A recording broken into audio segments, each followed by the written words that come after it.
आता बातमी छत्तीस जिल्ह्यांची। मनसेच्या नेत्यांची सकाळी शिवतीर्थावर महत्त्वाची बैठक होती आहे। उद्धव ठाकरे यांच्या सोबतीच्या युतीबाबत या बैठकीत चर्चा होईल। वॉर्डनिहाय मनसे किती जागांवर लढणार याची या बैठकीत चाचपणी करण्यात येणार आहे। भाजपकडून शिवसेनेला 52 जागांचा प्रस्ताव देण्यात आला असून शिवसेना मात्र 125 जागांवर ठाम आहे। नगरसेवक असलेल्या सगळ्या जागांवर शिवसेनेने दावा केलाय। भाजपकडून थेट आकडेवारीसोबत या जागांची यादी समोर आणली गेली आहे। शिंदेंची ताकद असलेल्या 52 जागा सोडण्याची भाजपची तयारी आहे।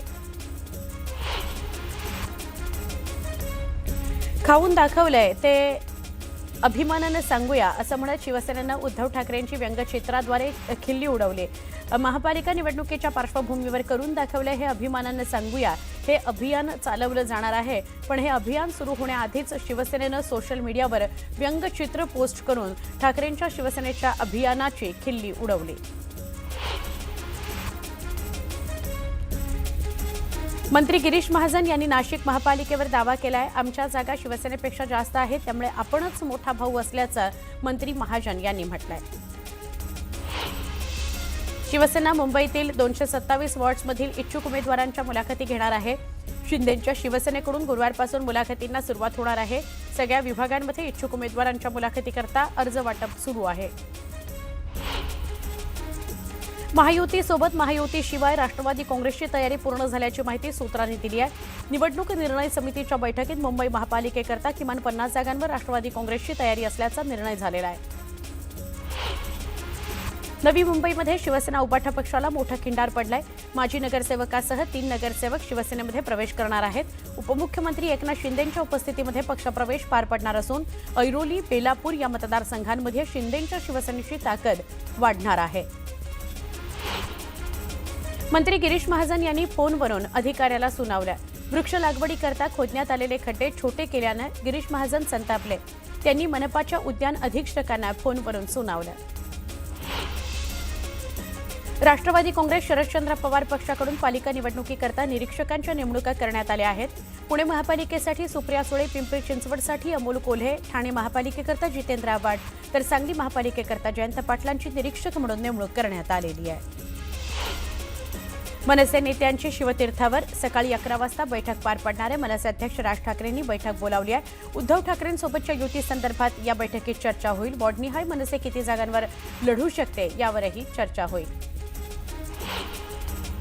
राष्ट्रवादी काँग्रेस शरदचंद्र पवार पक्षाचे शहराध्यक्ष तुषार कामटे यांनी अजित पवारांची भेट घेतली। पिंपरी चिंचवड महापालिका दोन्ही पक्षांनी एकत्रित लढावी अशी भूमिका तुषार कामटे यांनी घेतली आहे। याबाबत तुषार कामटेंनी अजित पवारांची भेट घेतली। सोलापूर महानगरपालिकेकरता भाजपकडून इच्छुक उमेदवारांच्या मुलाखतीला सुरुवात झालेली आहे। सोलापूर महापालिकेकरता भाजपकडून आतापर्यंत 1200हून अधिक इच्छुक उमेदवारांनी अर्ज दाखल केलेले आहेत।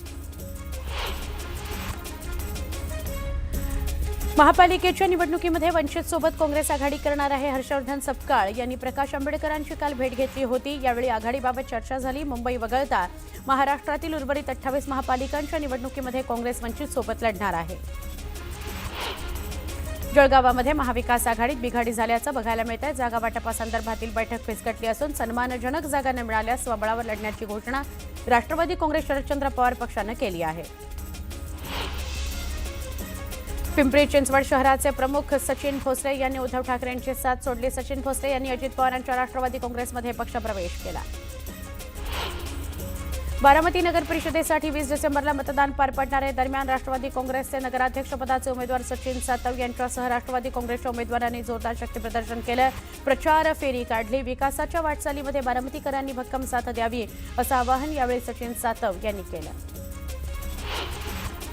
काँग्रेसच्या माजी महापौर जयश्री पावडे आणि माजी उपमहापौर सतीश देशमुख यांनी भाजपमध्ये प्रवेश केला। यामुळे आता नांदेडमध्ये काँग्रेसला मोठा धक्का बसलाय। महसूल मंत्री चंद्रशेखर बावनकुळे आणि खासदार अशोक चव्हाणांच्या उपस्थितीमध्ये हा पक्षप्रवेश सोहळा पार पडला। युतीसाठी शिवसेनेशी चर्चा करण्याबाबत 5 लोकांनी समिती गठीत केलेली आहे। उद्या युतीबाबत चर्चा होईल। मात्र अद्याप राष्ट्रवादी काँग्रेसची युतीबाबत अद्याप सूचना आलेल्या नाहीत अशी माहिती खासदार अशोक चव्हाण यांनी दिली। छत्रपती संभाजीनगर महापालिकेमध्ये एकत्र निवडणूक लढण्यासाठी भाजप आणि शिवसेनेची पहिली बैठक पार पडली। उद्या पुन्हा बैठक होणार आहे। उद्याच्या बैठकीत जागा वाटपाबाबत चर्चा होईल।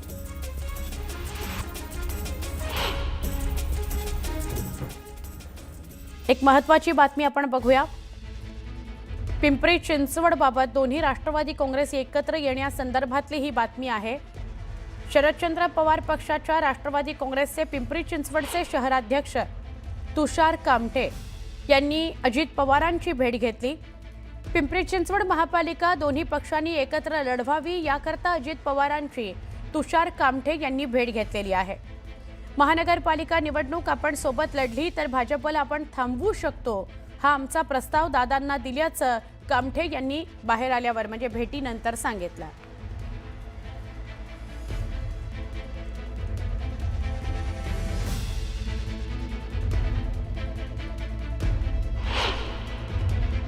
महानगरपालिका निवडणूक ही आपण सोबत लढली तर जो भ्रष्टाचारी भाजप आहे त्याला आपण थांबवू शकतो। त्या भाजपच्या विरोधात निवडणूक लढण्यासाठी मी दादांना प्रस्ताव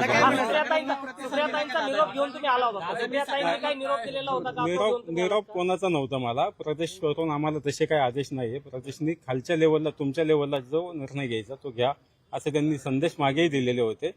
म्हणून मला असं योग्य वाटत होतं जे भाजपच्या विरोधातील पक्ष संघटना आहेत आणि कालच आदरणीय फडणवीस साहेबांनीच घोषित केलं होतं की राष्ट्रवादी सोबत लढणार नाहीत म्हणून आम्ही महाविकास आघाडीच्या माध्यमातून त्यांना प्रस्ताव द्यायला आलो होतो।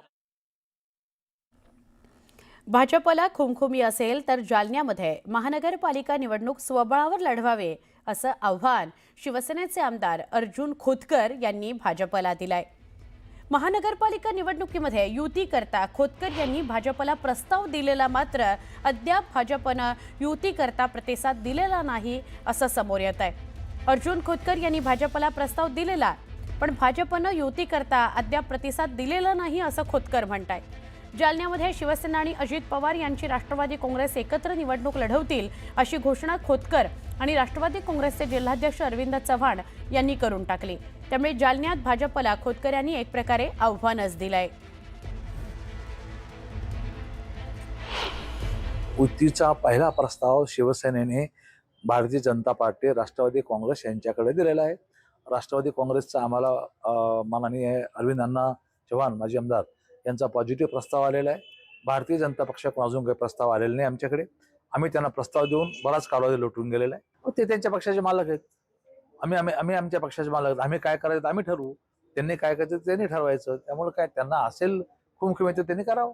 वरतून युती करावे म्हणून काही लोकांचा आग्रह आहे, आमच्या पार्टीचे पण काही आग्रह आहे, शिवसेनाकडून पण आग्रह आहे आणि RP कडून आग्रह आहे।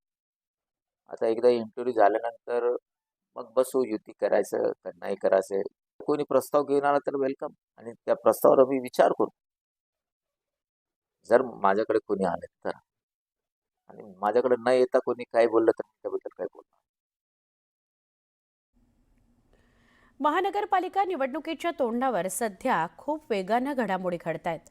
आजपासून प्राथमिक चर्चा सुरू होईल, कालपासून चर्चा सुरू झालेल्या पण आहेत। तसंच महायुतीच्या जागावाटपाबाबत भाजप आणि शिवसेनेचे पदाधिकारी मिळून चर्चा करून बैठक घेतील अशी माहिती उपमुख्यमंत्री एकनाथ शिंदे यांनी दिली। महायुतीमध्ये जागावाटपाबद्दल जो काही निर्णय होतो तो योग्य पद्धतीनेच होईल। तसंच जिथे कुठे अडचण येईल तिथे मुख्यमंत्री देवेंद्र फडणवीस आणि मी आणि प्रदेशाध्यक्षांसोबत आमचे प्रमुख लोक एकत्र बसतील आणि निर्णय घेतील असंही एकनाथ शिंदे म्हणाले।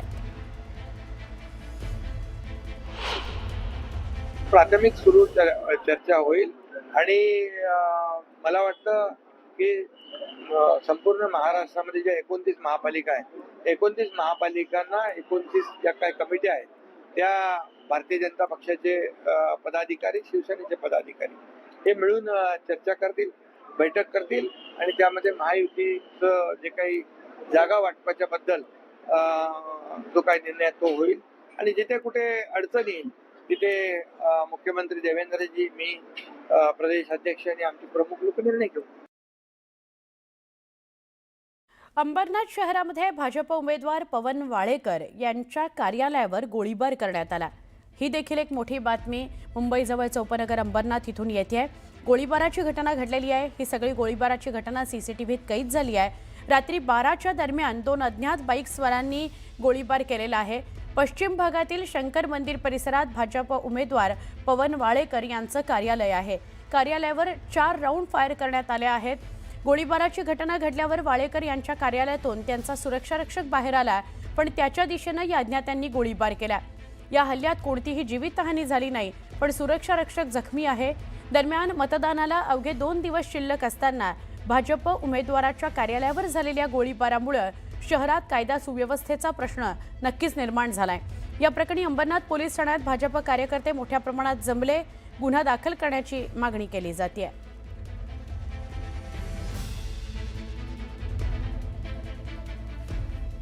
आता बातमी छत्तीस जिल्ह्यांची। मुंबई महापालिकेच्या निवडणुकीकरता अंतिम मतदार यादी मुंबई महापालिकेने जाहीर केलेली आहे। मुंबई एकूण 1,03,00,000 मतदार आहेत, त्यापैकी 53% पुरुष मतदार आहेत, 47% स्त्री मतदार आहेत। सर्वाधिक मतदार चांदिवली परिसरातील एका प्रभागात असून कमी मतदार सायन कोळीवाडा परिसरातील प्रभागामध्ये आहेत। राज्य सरकारच्या निर्देशांनुसार अखेर MSRDCनं शक्तीपीठच्या संरेखनामध्ये महत्त्वाचे बदल केलेले आहेत। 803 किलोमीटरच्या महामार्गातील अंदाजे 280 किलोमीटरच्या संरेखनामध्ये बदल करण्यात आलेला आहे। सुधारित संरेखनानुसार आता 803 किलोमीटरचा महामार्ग थेट 840 किलोमीटरचा झालेला आहे।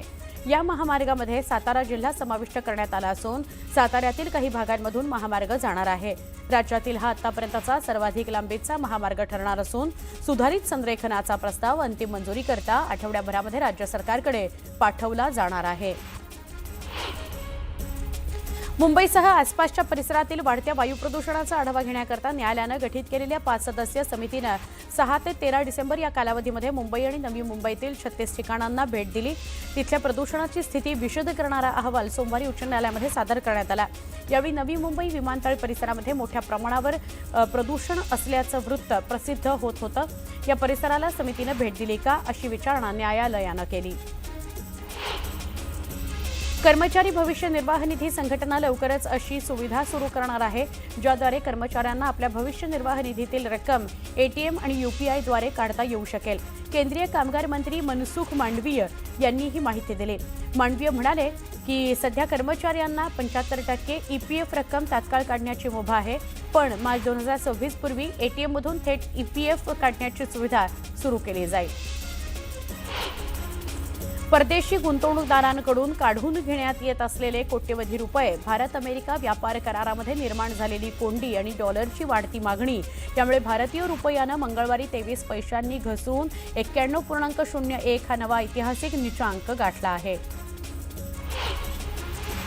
जेनझी या तरुणाईला डोळ्यासमोर ठेवून टपाल खातं मुंबईतील पहिले जेनझी पोस्ट ऑफिस IIT मुंबईमध्ये सुरू करणार आहे। जेनझी थीमवर सुरू होत असलेलं राज्यातलं हे पहिलंच टपाल कार्यालय आहे। हे पोस्ट ऑफिस आधुनिक, अनुभवप्रधान आणि पूर्णपणे डिजिटल असणार आहे। पश्चिम रेल्वेच्या ताफ्यामध्ये नवीन लोकल दाखल झाली आहे। मध्य रेल्वेला देखील एक AC लोकल मिळणार आहे। या माध्यमातून जानेवारीमध्ये प्रत्येकी 10 ते 12 AC लोकलच्या फेऱ्या वाढवण्यात येणार आहेत। नवीन AC लोकल्स चेन्नईतील इंटिग्रल कोच फॅक्टरीमधून मुंबईमध्ये दाखल झालेल्या आहेत। लवकरच मुंबईकरांच्या सेवेत त्या दाखल होतील। महापालिका निवडणुकीची आचारसंहिता लागू झाल्यानं त्याचा फटका मुंबईतील नायगाव इथल्या BDD चाळीवासियांना बसला आहे। BDD पुनर्वसन प्रकल्पातील 864 घरं तयार आहेत। त्यांची चावी ही दिवाळीपासून रखडलेली आहे, म्हणजे चावी देणं दिवाळीपासून रखडलेलं आहे। आणखी ते महिनाभर लांबणीवर जाऊ शकतं। प्रकल्पाच्या दुसऱ्या टप्प्यातील 14 BDD चाळींमधील 4,500 मतदार प्रभाग सोडून जाऊ नयेत, याकरता दुसऱ्या टप्प्याचं कामही रखडलं असल्याची चर्चा आहे। मुंबईतल्या गोरेगाव मुलुंड लिंक रोडसाठी भूमिगत जुळ्या बोगद्याचं खोदकाम 2 अत्याधुनिक संयंत्रानं केलं जाणार आहे। त्यापैकी एका TBMचे सगळे भाग प्रकल्पस्थळी पोहोचले आहेत, तर दुसऱ्या TBMचे 43 भागही जपान इथून JNPT इथं पोहोचले आहेत। ठाणे कल्याण मार्गावरील वाढता ताण कमी करण्याकरता मध्य रेल्वेनं परळ ठाणे कल्याण या कॉरिडॉरवर 7वा आणि 8वा रेल्वे मार्ग उभारण्याच्या दृष्टीनं अंतिम लोकेशन सर्वेक्षण सुरू करण्याकरता संस्थेची नियुक्ती केली आहे। या सविस्तर तांत्रिक अभ्यासातून जमिनीची उपलब्धता, पूल स्थानकं तसंच इतर आवश्यक संरचनांची गरज याचा आढावा घेतला जाणार आहे। त्याचबरोबर डोंबिवली कल्याण दरम्यान भूमिगत मार्ग उभारण्याची शक्यताही तपासली जाणार आहे। दहिसर ते मीरा भाईंदर मेट्रो 9 मार्गिकेचा दहिसर ते काशीगाव हा मार्ग डिसेंबर अखेरपर्यंत सुरू करण्याचा MMRDAचा प्रयत्न होता। मात्र आता पालिका निवडणुकीची आचारसंहिता लागू झाल्यानं CMRS प्रमाणपत्र मिळालं तरीही मेट्रो मार्गिका सुरू करण्याकरता फेब्रुवारी उजाडणार आहे। त्यामुळे मीरा भाईंदर वासियांना पहिल्या मेट्रोकरता आणखी 1.5 ते 2 महिन्यांची प्रतीक्षा करावी लागणार आहे। मुंबईमध्ये पश्चिम रेल्वेनं फुकट्या प्रवाशांविरोधात राबवलेल्या मोहिमेमध्ये एप्रिल ते नोव्हेंबर या 8 महिन्यांमध्ये एकूण 7,81,116 फुकटे प्रवासी पकडले। या प्रवाशांकडून 37.31 कोटी रुपयांचा दंड वसूल करण्यात आला। नागपूरच्या कळमेश्वर तालुक्यामध्ये विहिरीत पडलेल्या बिबट्याला सुखरूपरित्या रेस्क्यू करण्यात आलं। अनेक तासांच्या प्रयत्नांनंतर बिबट्याला विहिरीतून सुखरूप बाहेर काढण्यात आलं। पुढील उपचाराकरता बिबट्याला सेमिनरी हिल्स वन्यजीव उपचार केंद्रामध्ये हलवण्यात आलेलं आहे। नागपूर महानगरपालिका निवडणुकीकरता निरीक्षक म्हणून रणजित कांबळे यांची नियुक्ती करण्यात आली आहे। मित्रपक्षांना सोबत घेऊन निवडणूक लढण्याचा निर्णय काँग्रेसने घेतला। मित्रपक्षांना किती जागा द्यायच्या याबाबत नेत्यांच्या बैठकीत चर्चा झाली। छत्रपती संभाजीनगरच्या जिल्हा रुग्णालयातील कीमोथेरपी सेंटर बंद असल्याप्रकरणी जिल्हा शल्यचिकित्सकांना कारणे दाखवा नोटीस बजावण्यात आली आहे। सार्वजनिक आरोग्य मंत्री प्रकाश आंबेडकरांनी 6 डिसेंबरला मध्यरात्री जिल्हा रुग्णालयामध्ये पाहणी केली। तेव्हा कीमोथेरपी सेंटर बंद असल्याचं पाहून आरोग्यमंत्र्यांनी संबंधित अधिकाऱ्यांची कानउघाडणी केली। धर्मवीर स्वराज्य रक्षक छत्रपती संभाजी महाराज यांच्या स्मारकाचा अभिवादन सोहळा उत्साहात पार पडला।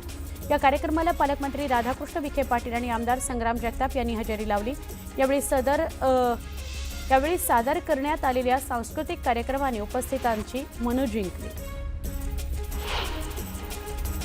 मसाजोगचे सरपंच संतोष देशमुख यांच्या हत्या प्रकरणातील मुख्य आरोपी वाल्मिक कराड याची अटकच बेकायदेशीर असल्याबाबत यापूर्वीच्या सुनावणीवेळी त्यांच्या वतीनं केलेला युक्तिवाद सरकारी पक्षानं मंगळवारी खोडून काढला। सरकार पक्ष आणि फिर्यादीतर्फे काल सुमारे 3.5 तास प्रदीर्घ युक्तिवाद झाला। कराडच्या वतीनं युक्तिवाद आज करण्यात येणार आहे। पुण्याच्या जमीन गैरव्यवहार प्रकरणामध्ये पार्थ पवारांच्या सहभागाचा पुरावा असल्याचा आरोप करण्यात आलाय। पार्थ पवार यांनी अप्पर जिल्हाधिकाऱ्यांना लिहिलेलं पत्र माहिती अधिकार कार्यकर्ते विजय कुंभार यांच्या हाती लागलंय। 2021 मधील पार्थ पवार यांच्या सहीचं हे पत्र आहे। दरम्यान मुंढवा जमीन घोटाळ्यामध्ये पार्थ पवारांना वाचवण्याचा प्रशासनाचा प्रयत्न आहे, हे आता उघड झालंय असं कुंभार यांनी म्हटलंय।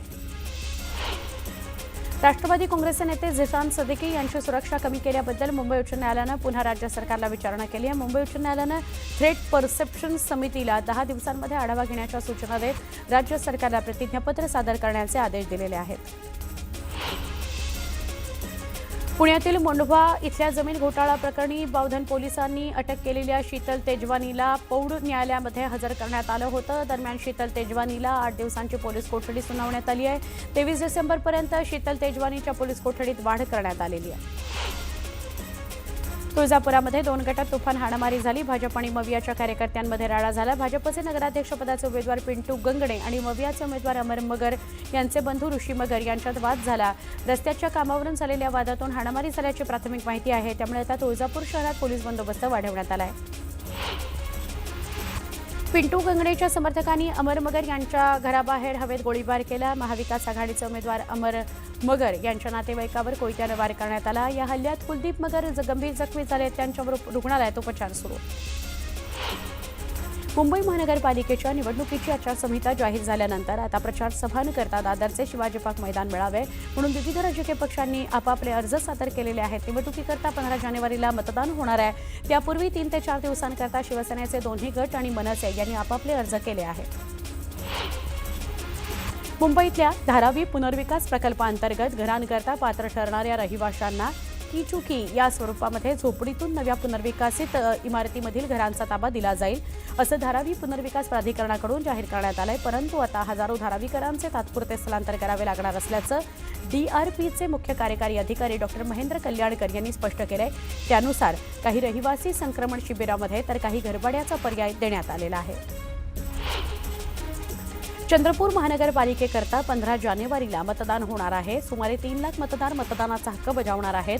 आकडेवारीनुसार महिला मतदारांची संख्या अधिक आहे. मतदान प्रक्रियेमध्ये सगळ्यांनी सहभाग नोंदवण्याचं आवाहन आयुक्त अकुनुरी नरेश यांनी केलं आहे. धारावी परिसरात तब्बल 9 फुटांचा अजगर आढळलेला आहे. PTNच्या हद्दीत इंटरनेट डक्टमध्ये वायर दुरुस्तीच्या कामादरम्यान हा भला मोठा अजगर आढळला. पोलीस कॉन्स्टेबल सचिन मोरे यांनी मोठ्या धाडसानं अजगराची सुरक्षितपणे सुटका केली.